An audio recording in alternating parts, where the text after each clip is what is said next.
ট্রাফিকের সাথে চালাকি করতে গিয়ে শেষ রক্ষা হলো না সেই যুবকের। ঢাকার সড়কে এআই ক্যামেরাকে ফাঁকি দিতে মোটরসাইকেলের নম্বর প্লেটের লাস্ট 3 ডিজিট ঢেকে দেদারসে চলাচল করছিলেন এক যুবক। এর কিছু ছবি ও ভিডিও সামাজিক যোগাযোগ মাধ্যমে ভাইরাল হয়, জানিয়ে ফেসবুকে মিশ্র প্রতিক্রিয়া জানান নেটিজেনরা।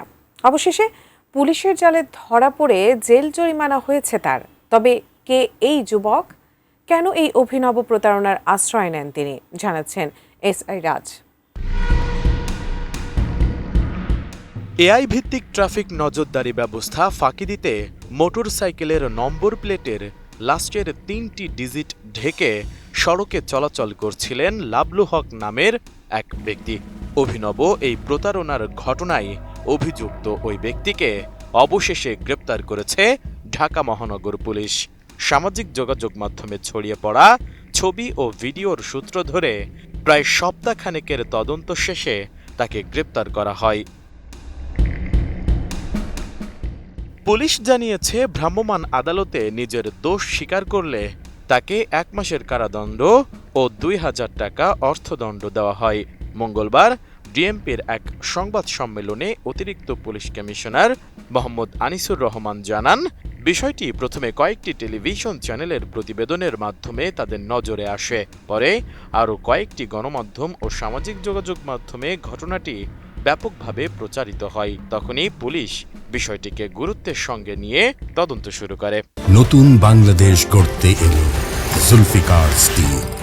জুলফিকার স্টিল একজন মোটর বাইক চালক, উনি ওনার যে নাম্বার প্লেট, সেই নাম্বার প্লেটের পিছনে 3টা ডিজিট উনি ঢেকে রেখে তারপর পথে চলাচল করছিলেন। আমরা গতকাল সক্ষম হয়েছি যে কাজটা করেছে তাকে ধরার ক্ষেত্রে। তার নাম হচ্ছে লাবলু হক, বয়স 38, তার পিতা হচ্ছে আব্দুল হক, মাতা হচ্ছে আনোয়ারা বেগম এবং সে লালবাগের একজন অধিবাসী। ডিএমপির অতিরিক্ত এই কমিশনার বলেন, সড়কে শৃঙ্খলা ফিরিয়ে আনার প্রচেষ্টার মধ্যে এ ধরনের ঘটনা উদ্বেগের কারণ হয়ে দাঁড়াতে পারত। কারণ একজন ব্যক্তি সফলভাবে আইন ফাঁকি দিতে পারলে অন্যরাও একই ধরনের কর্মকাণ্ডে উৎসাহিত হতে পারেন। সেই বিবেচনায় ঘটনাটির দ্রুত তদন্ত ও দায়ী ব্যক্তিকে শনাক্ত করা জরুরি হয়ে পড়ে। পুলিশ জানায়, ভাইরাল হওয়া ছবিতে মোটরসাইকেল আরোহীর মুখ স্পষ্ট দেখা যাচ্ছিল না, ফলে তদন্তকারীদের জন্য কাজটি ছিল বেশ চ্যালেঞ্জিং। রাজধানীর বিভিন্ন স্থানের সিসিটিভি ফুটেজ সংগ্রহ ও বিশ্লেষণ করে একই ধরনের মোটরসাইকেল খুঁজে বের করা হয়। পাশাপাশি আংশিক দৃশ্যমান নম্বর প্লেটের তথ্যের সঙ্গে বিভিন্ন মোটরসাইকেলের নম্বর মিলিয়ে দেখা হয়। তদন্তে শনাক্ত হওয়া লাবলু হক পুরান ঢাকার লালবাগ এলাকার বাসিন্দা। তার বাবা আব্দুল হক ও মা আনোয়ারা বেগম। দীর্ঘ অনুসন্ধান ও তথ্য বিশ্লেষণের পর সোমবার তাকে শনাক্ত করা হয়। এছাড়া সড়কে শৃঙ্খলা নিশ্চিত করতে এআই ট্রাফিক নজরদারি কার্যক্রম আরও জোরদার করেছে ডিএমপি। এই প্রযুক্তিকে ফাঁকি দিতে কোনো ধরনের কৌশল বা অসৎ উপায় অবলম্বন না করে বরং ট্রাফিক আইন মেনে চলার প্রতি আহ্বান জানিয়েছেন ডিএমপির এই অতিরিক্ত কমিশনার।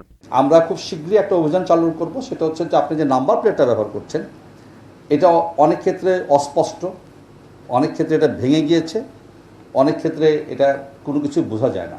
তখন হয় কি, এআই ওই নাম্বার প্লেটটা শনাক্ত করতে পারে না। এ সময় তিনি বলেন, রাজধানীতে শিগগিরই বিশেষ অভিযান পরিচালনা করা হবে, যেমন যানবাহনের নম্বর প্লেট অস্পষ্ট, ভাঙা, বিকৃত কিংবা ইচ্ছাকৃতভাবে আংশিক ঢেকে রাখা হয়েছে সেসব যানবাহনের মালিক ও চালকদের বিরুদ্ধে কঠোর আইনগত ব্যবস্থা নেওয়া হবে। আমরা যেটা চেষ্টা করছি যে ন্যূনতম পক্ষে 50% মামলা আমরা এই নাম্বার প্লেট মালিককে না দিয়ে এখন আমরা চালককে দিব, যে আমরা নিজ থেকে যেন আইনটা আমরা মানার চেষ্টা করি এবং ব্যত্যয় যেখানে হবে সেখানে কিন্তু আইনের প্রয়োগ অত্যন্ত কঠোরভাবে আমরা এই জিনিসটা দেখব। আনিসুর রহমান বলেন, এখন থেকে ন্যূনতম পক্ষে 50% মামলা গাড়ির মালিককে না দিয়ে চালকদের বিরুদ্ধে করা হবে। কারণ গাড়িটা চালায় চালক, কিন্তু দেখা যায় মালিকদের নামে মামলা হলে চালকরাই ধরাছোঁয়ার বাইরে থেকে যাচ্ছে। এসআই রাজ, এটিএন নিউজ, ঢাকা।